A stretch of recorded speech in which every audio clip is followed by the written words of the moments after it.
Welcome to the Listening Well, the space where every story matters. I'm Shania, your host and therapist, here to share real conversations and anonymous letters from listeners who are ready to speak their truth or just share something that they want to tell. Some stories are spoken, some are written, all are worth hearing. Let's listen in. Hi, everyone. Thank you so much for tuning in to today's episode and another story. We are here with a new and amazing guest today. Her name is Melanie.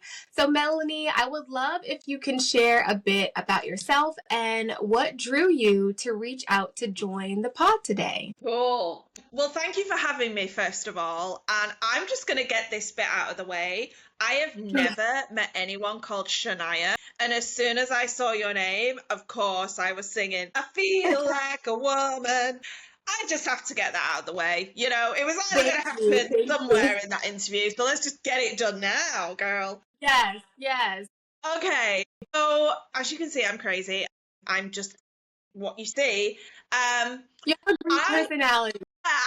I like being myself. I don't want to feel like I have to fit in a box, and that's what I love about doing podcast interviews. And as for meeting you, do you know what? This is bad. Did I meet you in a Facebook group? Or did you reach out to me? But there could have been two other ways. So a long time ago, like back in 2020, maybe 2022, I'm not sure. I had a podcast a long time ago, and I had like a listserv of the people that I reached out to at that time. And when I had the idea for this, I'm like, okay, like how do I get guests again? So I sent out like one email only, saying like, hey, like I connected with you like years ago. If you're interested to come on, come on. But otherwise, I have been doing like a lot of posts on Facebook and Instagram to get people to come on, especially because like there's so many experiences out there, and I don't want to keep myself in a bubble. And I want this to be, a space where anybody who wants to come share feels compelled to put their story out in the world to just create more understanding. That's been like my go-to place. So it's probably a Facebook group. Odds are. If it wasn't there, then it was Threads, because I live on Threads a lot. So it was either a Facebook group or Threads. Whatever I saw and you were talking about what you discussed, I was like, oh, I'd love to be on it because, hey, everyone's got a story. Yeah. Right. Exactly. And I just wanted to share my story. Yeah, thank you. So let's get on into it. So we're going to get into our storytelling segment. So what moment or part of your life or just in general do you feel is important to share here? I'd say there's two pieces of my life. So the first would be growing up with a narcissistic mother. And, being in her shadow, and we all know what comes with narcissism. If you don't know, they want to control you, they manipulate, they gaslight you, they make you feel like you're the problem. So that's one thing I'd like to bring up. And then further along, I moved country. So the whole process of moving to a new country and setting up a new life. So I think those two things would be really cool to talk about. Yeah. For one, I'm really sorry to hear that, that was your experience, but we can start there with sharing about what it was like for you to grow up with a parent who would be considered to be a narcissist. Yeah. Well, it wasn't easy at all. And obviously, you can imagine when I got to my teenage years, obviously that's going to be a problem. I mean, you can tell a 6-year-old what to do. But when a kid's got that bit older and they're not far from being a young adult, then you can't tell a teenager what to do and be like, just because I say so. And basically, I grew up where my mum's feelings were top of the list. So every single day, you see, my dad wasn't a narcissist, but he enabled her. And I was an only child. So I grew up every day with my dad saying, don't do that, it'll upset your mom. And when I used to say, but what about me? What about how I feel? That wasn't up for discussion. It got really bad because she wasn't happy unless she was having an argument, which is their way of feeling even more superior. And as a parent, they can win that argument because they're the parent. They call the shots.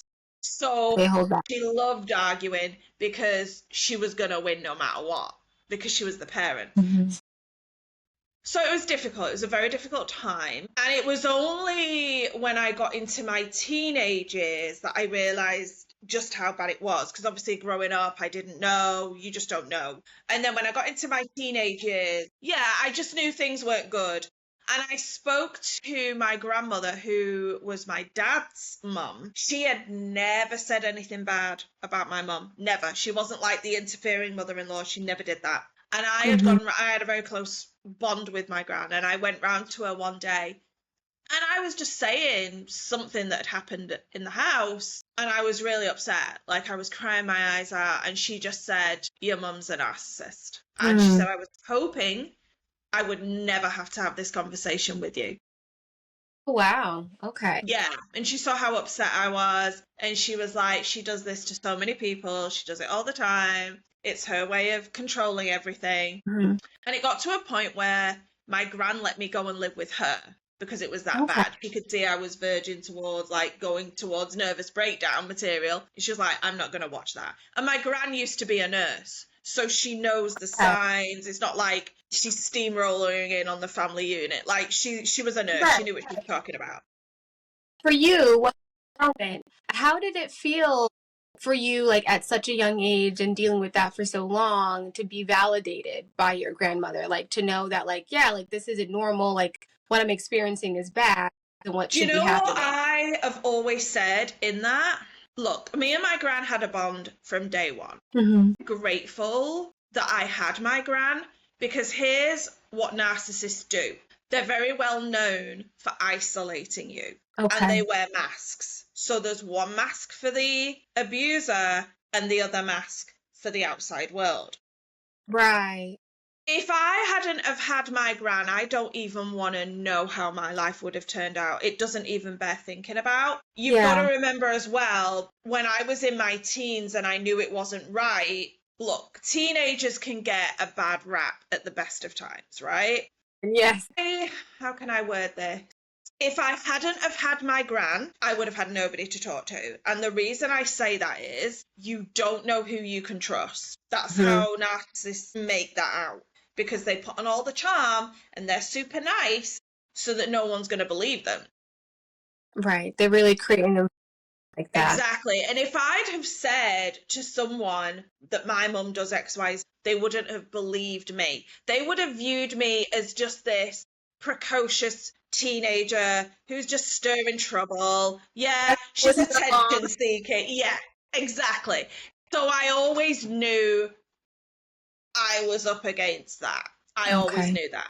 So that was very difficult, but thank God I had my gran. And my gran literally, there were times when I was living with my gran, she was in a situation that she didn't really want to be in. Like, sometimes she would have to have some real serious conversations with me, which she shouldn't have to do. That's not what a grandmother does. But she did it.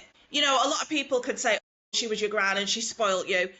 Okay, to a certain extent, she spoiled me. Of course she did. But there were times when I was living with her that she would have to put her foot down, or she would have to have a really, serious conversation, which in all fairness, my mum should have done. But she knew that was the situation. She never, ever made me feel horrible about that. And I remember there was one day I was with her. Isn't it funny? Because at the time, I didn't know what she meant. And she happened to say to me in conversation, because she knew she didn't have very long to live. And she said to me, "I know," so talking about me, she said, "I know that you will have an amazing life because you're a strong person. And if you weren't strong, your mum would walk all over you." So she said, "As horrible as it is and as upset as you are, I get it, but I know you're going to be okay." And she's right. She was right. And, I didn't understand at the time. I was just like, what is she talking about? But she said, "You'll understand. When you get older, you will understand." And I get it now. I get it. She stepped in and, that role. She really stepped in and fulfilled that role for you, like being a guy helping empower you to stand up for yourself and build what sounds like the strength you already had, because it already takes so much courage to talk to someone when for you were already in that space of like, I don't know who to talk to because I don't know if they'll listen to me, hear me, see me, and believe in what I'm saying. So the fact that you even had that confidence as a teen is huge.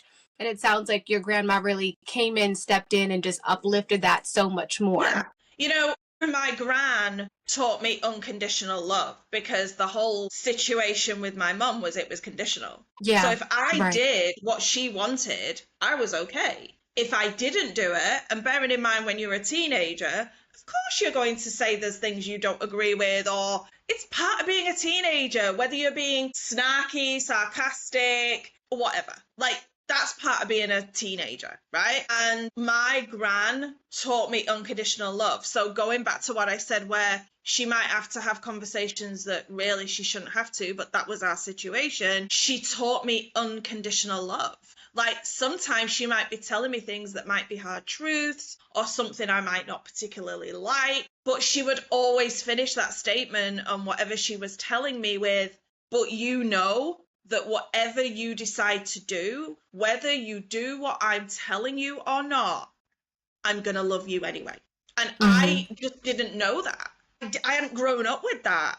Right. I Yeah. was like, what do you mean you're going to love me no matter what? Like, and she was like, because you're my granddaughter. And even if you make a decision that I know isn't the best decision for your life, maybe you've picked a wrong life choice or whatever, I'll still love you because you're my granddaughter. I might not Right. like the decision you've made, but I'll still love you. And I just didn't understand that. I didn't understand it because I only knew control. Right. Yeah. So what has been a byproduct of that? If someone is going through this right now, I learned to parent myself, actually, because my gran died when I was in my early 20s, and I learned a lot from her. And then obviously I left the family home, had to reparent myself. Okay. So learning to love who I am. So again, unconditional love, learning to love who I am, even though I'm going to make mistakes, learning to love who I am no matter what. Having boundaries. I didn't even know what boundaries were. Yeah, I didn't know boundaries. Like, I didn't even know the word. What is a boundary? Yeah, I didn't know it. So I've had to learn. You know, yes, I've always been strong and I've always been strong-willed, and I know that about myself. But if you live with a narcissist, they're going to chip and chip and chip until your self-esteem is on the floor. And so I've had to learn that. I've had to learn to love me no matter what, regardless of whether it's a good day, a bad day. Maybe I make a wrong choice, maybe I make a right choice. It doesn't matter. You're doing the best that you can. And I've had to learn that because I wasn't taught it in the family home. Yeah. What did that journey look like to learn how to do that? Because I'm sure there's so many people who are on that journey, like regardless of what their childhood may have looked like or not, but being able to still like themselves for who they are, regardless of the outcomes of the decisions that they make. Well, a prime example is my mum demanded perfection. And so I put a lot, even now I'll still do it. I generally do it a lot when I'm tired. I'll put a lot of pressure on myself because I know the anger if you do something wrong. I know the anger if you slip up. So I put a lot of pressure on myself. I still do it now if I'm overtired, but I check myself because I know where it's coming from. So let's say I'm having a day and there's a lot going on, and maybe it's one of those days where a lot of things are going wrong, and I'll be like, inside, but then I'm like, that's okay. It's okay. Right. It's okay for something to go wrong. You're not stupid. You're not a bad person. It's okay for something to go wrong, whether it's your fault, someone else's fault. Like, I'm not even looking for fault. I'm just like, it's okay for things to go wrong. Right. Period. So As planned. I've had to learn that. I tell you something else which is interesting, and I've definitely learned it within the last couple of years. Okay. So because I didn't know boundaries, I also didn't know how to be able to express what I'm feeling if it was a negative feeling, because I had to be happy all the time, and I just had to take whatever was happening in the family home. So I don't know what it's like to be able to say, hey, I'm not happy about something, can we have a conversation? Not even getting all confrontational, just like, hey, could we have a conversation? You know, just really cool about it. In the last few years, I've got way better with that. So let's say it could be a friendship or a lover or a work colleague or a boss or whatever the thing might be. I would always be very nervous if I had to say something I wasn't happy about, in fear that relationship might dissolve, or that I Right. might get World War III on my doorstep. Like, I was always very people pleasing. Right. So I was Yeah. always very anxious to voice that, because I grew up with a very volatile family home where, how dare you say you're not happy? That's not for you to say how you feel. And so let's say I might be dealing with that with a friend. If I feel like I have to have a sensitive conversation, I'll probably be anxious for about 30 seconds and think, oh my God, what if I lose this friend? And I'll go through all that. And then there's the whole, is it worth mentioning? Should I just let it slide? We all do that. And here's where I've learned the whole boundaries thing and speaking your truth. When I go through those initial few 30 seconds or so of, oh my God, but if I speak my truth, I could lose the friendship. What I do is I reframe it. And I say to myself, well, if I lose them, were they really a friend in the first place?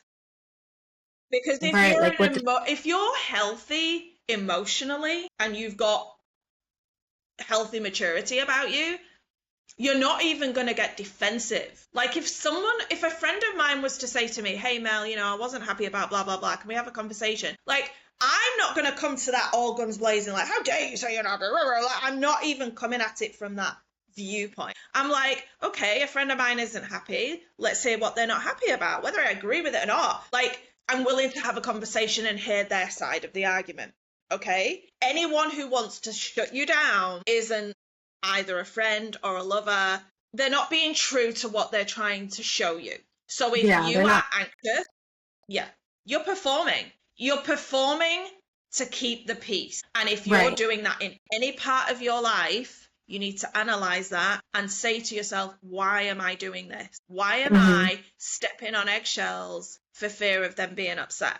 You need to look at that. Yeah, that's so well said. And I feel like that's a really good, like, actionable tool. Like, you kind of gave like two things that I just want to highlight really quick. Like, kind of taking a beat and saying, like, what am I fearful of? And if this thing happened, like, what does that then mean to me? What are the possibilities of that? Like, if my friend gets upset, well, like, were they even a really good friend? Like, have they showed up in this way in other ways? And really taking stock to, like, really validating your feelings, or seeing if that's from a place of fear where, like, okay, like, maybe that probably won't happen. And then that's that you shared, like, really holding, space and conversation, and not coming from such a defensiveness. And if that is what's taking place, then evaluating if these are people that you want to be around, have conversation with, be in relationship with too. I can have a conversation with someone, and even if I don't agree with why they're upset, I'm not hating on the person. I'm not confrontational, like, how dare you say that to me? Like, I listen to what they're saying. Even if I don't agree with it, I'm listening to their side of the discussion. Because if you're an emotionally healthy human being, you also are aware that no one else on this planet is going to think or feel like you. Nobody. Even a twin is not going to think or feel exactly like the twin. A lot of the time they will, but there's going to be some discrepancies there. And so I think that's really good. I am very open to hearing someone's opinion. But here's the thing, even if I don't agree with it, I'll state that I don't agree with it, but I will honor their feelings. I'm not just going to slam that down and end of discussion. We're not talking about this, because that is unhealthy to do that.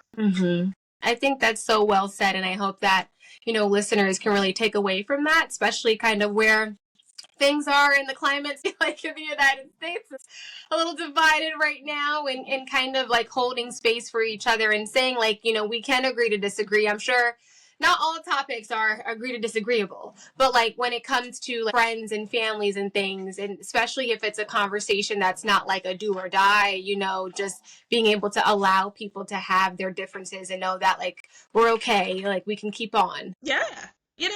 I've seen many people who've grown up for years together as friends, and they'll joke and say, we really don't agree on maybe religion or politics, like the usual big topics that it's like, don't ever mention that.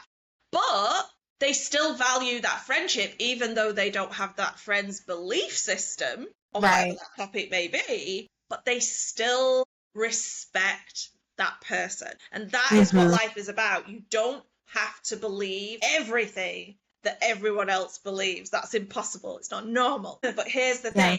A healthy person can hear something that they really don't agree with. Like 100%, absolutely flat out will never believe that belief system. But they're willing to go, as long as it's nothing bad, they're willing to go, you know what, let's just agree to disagree. And they're still friends and the friendship's fine. It's just that they agree that they're not going to believe the same thing, but they're still friends and they still go about life healthfully. And I think that's even a tell of like a level of like emotional intelligence and like level of like health within emotions too, is if you are okay with someone not agreeing with you. Like if you can be like, okay, like that's fine. Because there are some people like you could present like, oh, we can agree to disagree. And they're like, no, like I need you to understand, like I need you to be on the same side as me. And that's unfortunate. Because what a narcissist will do is their favorite phrase to say is, you're just being too sensitive. And that completely kiboshes your feelings and your thought process on what you're dealing with. For someone to say to you, oh, you're being too sensitive, no one else has a problem with it. Why is it always you that has the problem? When you are hearing phrases like that, they're doing that because they don't want to be held accountable for what they're doing. But that said, when they're not happy, then it's World War III. And they're going to go on a row and go on a rage and all the rest of it. But when you are saying, hey, I'm not happy, then you're the problem. Because no one else has that problem. It's only you. Yeah. I would love to get into a bit of your second point there where you were sharing about your journey in moving. That like, where did you move from? Move to? Yeah. So I've moved from the UK and I now live on the most beautiful tropical Spanish island, which is just off the coast of Africa. And it would be similar to Mexico for you guys out there. It's paradise. It's palm trees and beaches and it's hot all year round. It's just heaven. Great. And I've been coming out here on holiday for many, many years, and I always just felt at home here. And then I don't know if you know about it being that side of the world, but a little while ago, England decided to go independent of Europe, which meant that because at the time when we were part of Europe, the English could go and bounce around Europe and they could work there and they could live there no problem. Like they had the right to do that as much as the UK.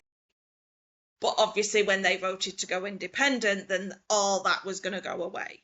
And I knew with all the red tape, it wouldn't go in my favour.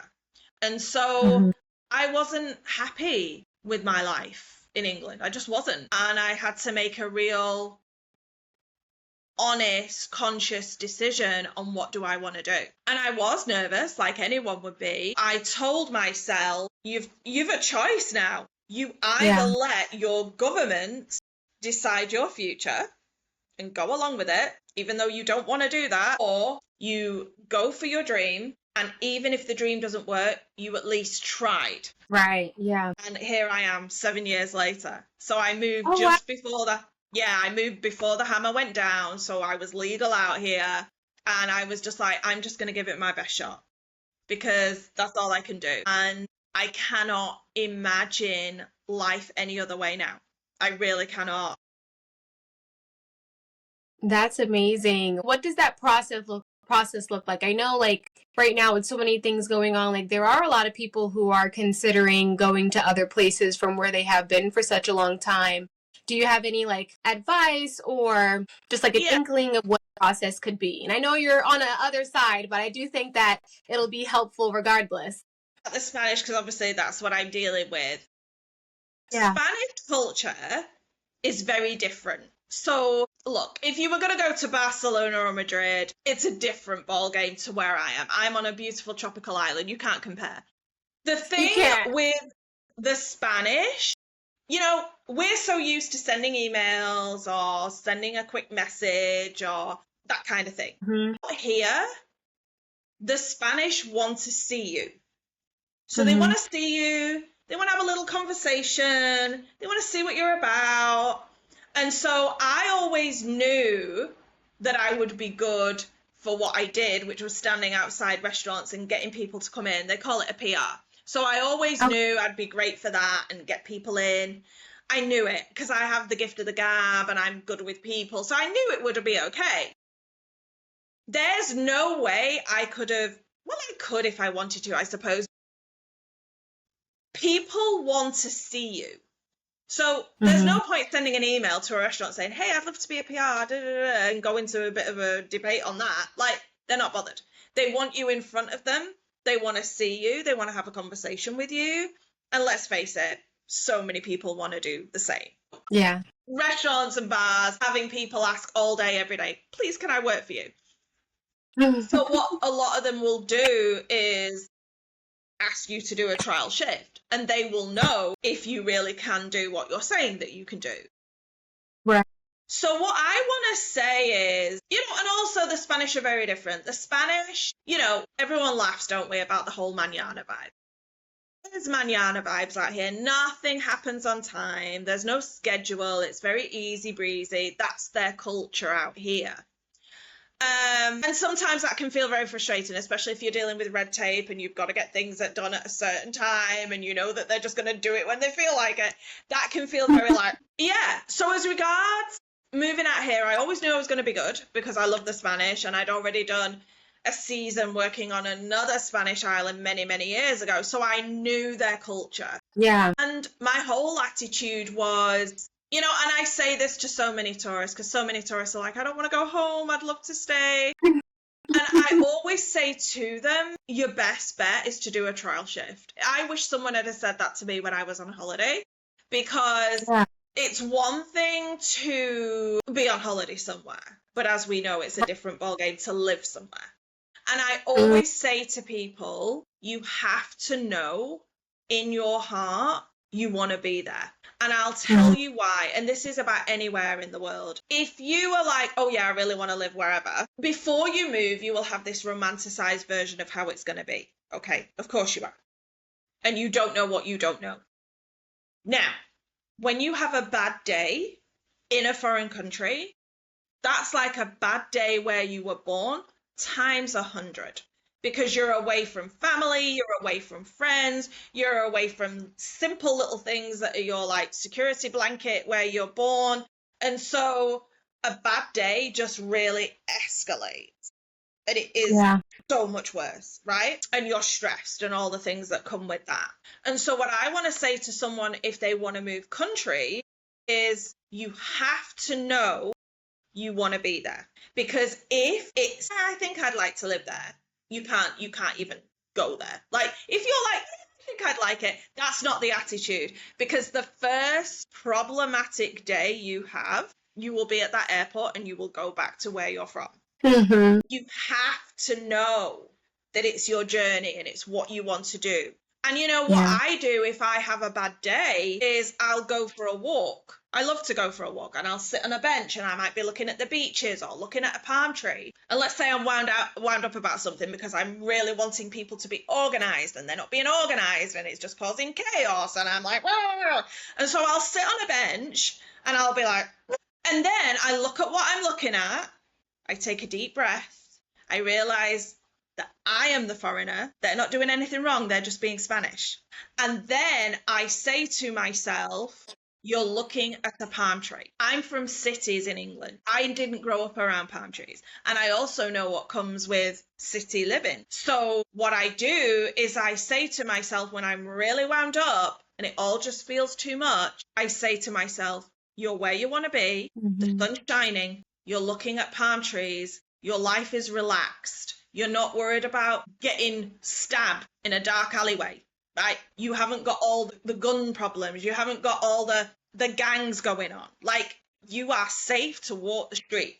Like, I can literally get up off this park bench where I am now and I'm good and I'm safe. So when I break it down, all of a sudden I talk my stress down, because it's like the problem is still the problem. I can't change the problem because I am reliant on the powers that be here to get this paperwork done. And it is frustrating. And I'm wanting them to come at it with English organization. It's not going to happen. It's not going to happen. And so I kind of just throw it up in the air and I go, you know what? Even if I miss this deadline, we'll make another deadline. It's not going to, I'm still going to live. The world is still going to spin on its axis and everything's going to be okay. I'm the one putting pressure because I want it organized. I want it to happen when I want it to happen. And that is when I take a back seat and I go, you're coming at this with English mentality and you've got to let that go. And that's hard to do because when you've grown up for most of your life with English mentality and now you're in Spain and you have a deadline and you know that if it isn't done by this time, it's going to be a whole massive headache. I just go, well, bring on the headache because there's nothing I can do. So why sit here angry? Go about your day. Go about your day. And if we miss the deadline, something will happen. That's really well said. I think there's so many points to take away from that story. And for one, like being really intentional about like if you're in this space and you're like, oh, like I've got to go somewhere. I kind of like this place. Like I like to vacation there. But going further than that to say, like, can I live here? Does this culture align for me? And maybe if it's different, like, am I open to adopting it? Because for what you just shared there has to be that openness to say like, okay, I'm coming from my English perspective. That doesn't work here. I'm in a Spanish country. I've got to be grounded in this is what they do and I can't force them to do what I do, and being like open to that process because like you said, like that's not easy to do and it takes a lot of self-awareness as well because you could be so frustrated of like this is so easy, like everybody does this, but it's like no, the people here do not do this. It is just me. Like, what do I have control over? In this situation, I don't. So I just have to let it go and release that control. And that is really hard to do. It's very hard. It is. Anyone who has moved out here and is used to major organization, this is the thing that we all struggle with. You just can't get your head around it. But again, you have to take that mindset on or else you'll just go insane. Yes. We're very misunderstood. Yeah, and the more that you try to like speed up the process or tell them that there's a deadline with this and it's got to happen by this time, you know, and you're telling them all this stuff and they're just okay, sounds good. It's not that they don't care, but they're not here. They don't rush. There's no sense of structure out here. There's no sense of rushing. Things are going to happen. They're going to happen. The whole man you're on about. If it doesn't happen today, so you have to release that. And it's not easy. It's not. This has been such a really great conversation. If there's one thing that you hope that listeners take away from what you shared today, what would that be? I feel very passionate about living my best life. As you know, grew up with a narcissistic mother, so now that I've got the freedom, I just want to live the best life possible. And that means now that I want that for everyone else too. And so if someone listens to this episode and there's something in their life that's making them really miserable, I don't care what that thing is. It doesn't have to be the same as me. Maybe it's a job. Maybe it's being in a partnership that you know they're the wrong partner for you. I don't care what it is. If you listen to this episode and you're like, God, I feel really sad. My life isn't the way I want it to look. Then what I really, really want that person to do is to take stock, to go somewhere quiet, to be away from everyone's voices and opinions, and to sit quietly and say to themselves, how would my life look if I was living the life that I want? Not what my mum or dad says, not what my boss says, not what a friend says, not what your peer set's saying or society's saying. What would be your dream life? And I also want to say, when I moved out here, my life looked like a car crash. Like, if you was to look at it, you'd be like, oh my goodness, now's not the time to be moving. I want to say to someone, if they really feel like they're the same, that their life is just a mess, you can turn it around. Yeah. And you need to be with the right people. You need to get your mindset together. And if you're with people that are making you depressed or making you miserable, then you need to come away from that and find a new circle. Because you're never going to create your dream life in a bad environment. Never. Right. Absolutely. 100%. Well said. Well said. So, on every episode that we have with a guest, we always have our new person on present a question to our listeners and for the next guest on the show. So, what question would you like to pose to them for them to think about and to answer? Ooh, wow. What would I ask them? Do they feel that they are living the life they wanted to when they were a child? Ooh, that's a good question. Okay. Okay. And then our last guest on the show, we did have a few technical difficulties, so I was not able to grab their question, but there's a question that I really love from a previous guest, so I'm going to pose that one to you instead. So Okay. their question, what is one piece of advice that you wish that you received when you were younger? That it's okay to make mistakes. And if anything, you should be making them all the time so that you learn. Yes. Well said. Well said. Well, thank you so much for being on the show, Melanie. Yeah, of course. You have such a great and wonderful personality and story to share too. I Thank resonated with so you. much shared, and I hope that the listener. Something I would like to add just at the very end of this, very quickly, is Yeah. I discussed narcissism and I was in a book collaboration. It'll be 2 weeks ago this Friday. And Okay. I wrote a chapter about it and how I turned my life around. And the book is called Transforming Pain into Purpose. And my chapter is called Coming Out of the Shadows, because I came out of the shadow of being in my mother's shadow. And we are a #1 bestseller on Amazon. So I'm super happy. And I know that there's many women in that book. Some of them have spoken about narcissism, but there's other topics in there too. And so, yeah, I can give you the link for that. And if anyone feels called to look at that book, then they can do so. Yes, please do. I actually keep a running list of all the books that are mentioned in the show. So it's always linked in our show notes. So I'll make sure that's linked in. Cool. Yeah, Thank because you. so many people do too. It can also inspire people just to get to know new things, especially like when people share the stories that they share and how powerful and connected they are. I feel like what they might be interested in terms of reading could be helpful to another person. So that's the main reason Yeah. why we have that. But how can folks get connected to you and just learn more about kind of this testimony and what you share and this good energy that you also put out in well? Darling. Well, they can find me on my website, which is You Are Your Marketing. So youareyourmarketing.com. I have that same account name on Instagram. So You Are Your Marketing. The same on Threads, You Are Your Marketing. If they want to find me on Facebook, it's Melanie Whitaker, and I've got the pink hair. You can't miss it. And they can also find me on LinkedIn as well under the name of Melanie Whitaker and with the pink hair. So, yeah. Perfect. So I will have everything linked on the show notes. So anyone who's interested, please, reach out and get connected to Melanie. Like I said, you can't miss out on this really good energy. And the more good energy people we have getting connected, the better. So just one more time, thank you so much, Melanie, for coming Thank on. you. It was great. I loved it. I love podcast interviews. And it's funny because this is what I get my clients to do. And it's so important because people get to learn about you as a person. You're not just like this icon on a social media app and no one really cares about you.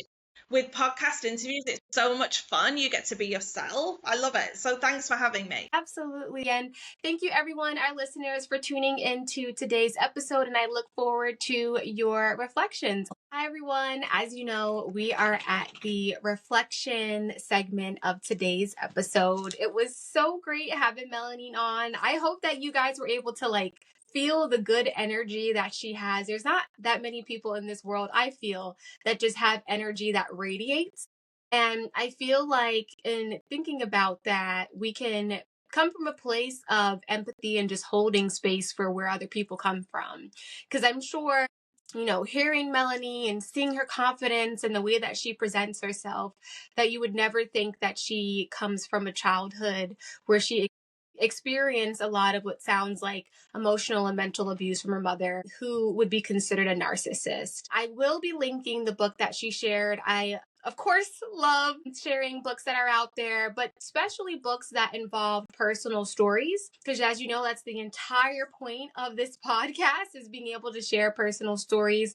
So I encourage you all to, check that out, especially if you're someone who may really deeply connect and resonate with her story. There are so many gems that were just dropped in today's episode, highlighting the pieces about having boundaries, being okay with making mistakes. I won't say like I'm a recovering perfectionist. I am still in my process, but being able to have acceptance for yourself, regardless of the outcomes of your actions, as long as you're going in with your best and good intention and doing your best in whatever that thing is, and not requiring perfectionism, because at the end of the day, like, my perfectionism might be different from somebody else's, et cetera, et cetera, So just holding space for yourself to be a human that exists in this world. That's how I really come away from that.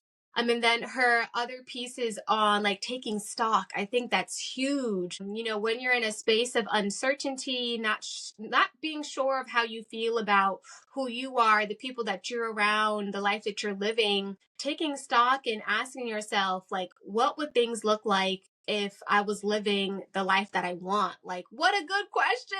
Amazing. That really reminds me, there's this other book that I read, had to do with finances, nothing to do with what we talked about today, by Ramit Sethi, which is like, I'll teach you how to get rich. Really good book if you want like some basic financial literacy. Not even basic, but anyways. And like, he has this assignment that is for you to create what your rich life looks like. And I've seen people talk about their best lives in so many ways, but I think that no one has really framed a framework to do that work from, and saying, asking yourself, what would my life look like if I was living the life that I wanted? And really creating that and manifesting that and being able to potentially put that into motion, and being creative with it. Like, what are my wildest dreams? Like, what is the best case scenario? So yeah, I really just, if anyone's into journaling, meditation, even if you're not, and if you want to get into it, I feel like that might be a really good one to start with, because even if you're happy with life, content with life, there could always be more that you might want to call in. I think being content and having contention is so important, because that's really grounded in having appreciation and gratitude for the life that you have, if you're in the space to be able to do that. And that's a blessed thing to be able to do. But if you're not, and even if you are, there's still ways to call in things for you, and to always make sure that you're living the best life for you, because you only get one. So yeah, as always, I look forward to any comments or conversation that takes place. If you're listening on Spotify, you can have conversations in the comment section. If you're on YouTube, of course, you know what to do there. Please be sure to check out the reading list that's linked into the show notes. And I look forward to next time. Be well. Welcome to the Listening Well, the space where every story matters. I'm Shania, your host and therapist, here to share real conversations and anonymous letters from listeners who are ready to speak their truth or just share something that they want to tell. Some stories are spoken, some are written, all are worth hearing. Let's listen in.